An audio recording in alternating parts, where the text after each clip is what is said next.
Em nome do Pai, do Filho e do Espírito Santo. Amém. Meus queridos irmãos e irmãs, celebramos hoje a memória do Santo Padre Pio de Pietrelcina, São Pio. E por que é que este santo é tão especial e tão fascinante? Veja, Padre Pio morreu em 1968. Ele foi um exemplo de sacerdote extraordinário, mandado por Deus, digamos assim, um verdadeiro milagre de Deus na história, que foi mandado para preparar um momento dramático da história da Igreja. Sim, nós atualmente estamos vivendo a maior crise sacerdotal de toda a história da Igreja. Ou seja, nos últimos anos, a identidade do verdadeiro sacerdote católico foi atingida, mas não atingida por fora de ataques de protestantes ou teólogos que desde fora tentam entrar na Igreja. Não. A crise sacerdotal que nós vivemos nos últimos tempos, ela vem desde dentro. Ou seja, os próprios sacerdotes católicos entraram numa espécie de crise de identidade.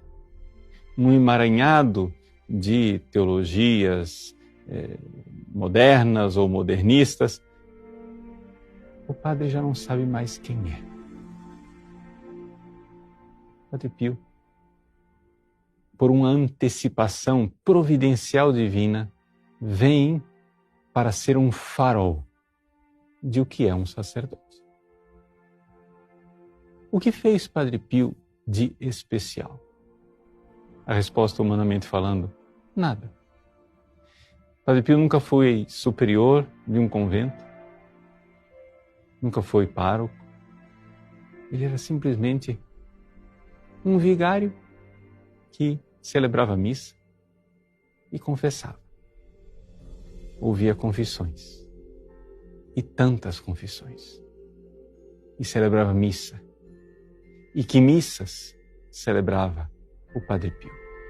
Eis aí as duas colunas do dia a dia sacerdotal apontados com toda clareza. Foi exatamente isso que foi jogado fora pela revolta protestante. Ao rejeitar o sacerdócio católico, Lutero jogou fora todo o sistema sacramental com o qual a salvação de Cristo é aplicada na vida dos fiéis. E se você for olhar dos 7 sacramentos, aqueles que se repetem mais frequentemente na nossa vida é confissão, comunhão, comunhão, confissão. Esse é o nosso caminho de santificação. E essas duas realidades não acontecem sem o sacerdote. O sacerdote é feito para celebrar missa. Sim, o sacerdote é feito para ouvir confissões. E estas duas colunas, elas são sustentadas por uma realidade espiritual que está na teologia do próprio sacerdócio católico. Nosso Senhor Jesus Cristo não é somente sacerdote, mas é vítima. Os estigmas do santo de Pietrelcina nos mostram algo também de luminoso e especial. Nos 2000 anos de história da Igreja Católica, todos os santos estigmatizados eram leigos. Padre Pio foi o único sacerdote escolhido para carregar as chagas de Jesus,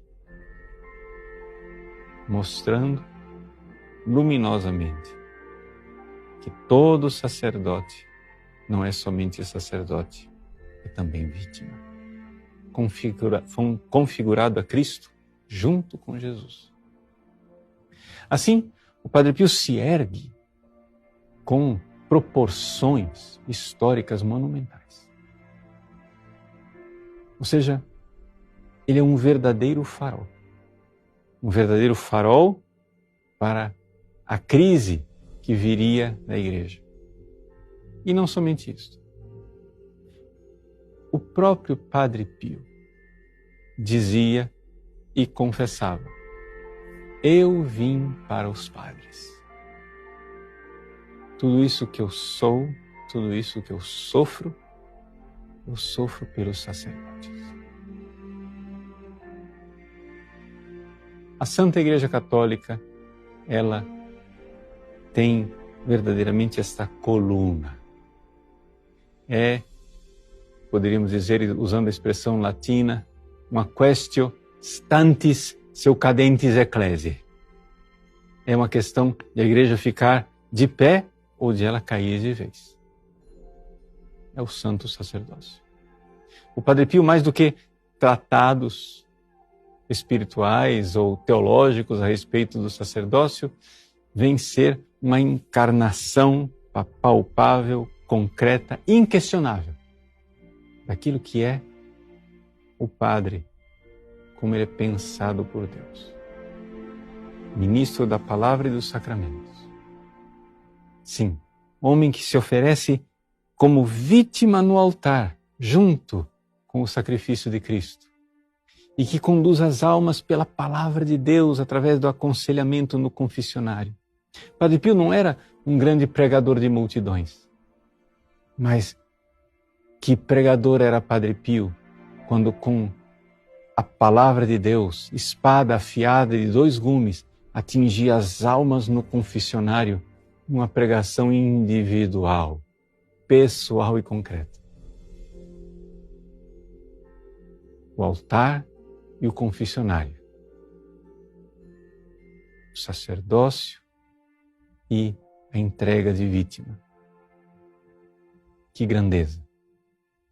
Este grande santo, que ele interceda por nós, sacerdotes, e por toda a Santa Igreja, para que seus filhos espirituais possamos um dia chegar à porta do céu. Padre Pio prometeu que ele estaria na porta do céu e não entraria enquanto não entrasse o seu último filho espiritual. É claro, ele entrou no céu, mas que alegria saber que ele cuida de nós e nos espera para, junto com ele, festejarmos o grande sacrifício de Cristo no céu, no altar do céu, na catedral do céu, no sacerdócio do céu. Deus abençoe você. Em nome do Pai, e do Filho e do Espírito Santo. Amém.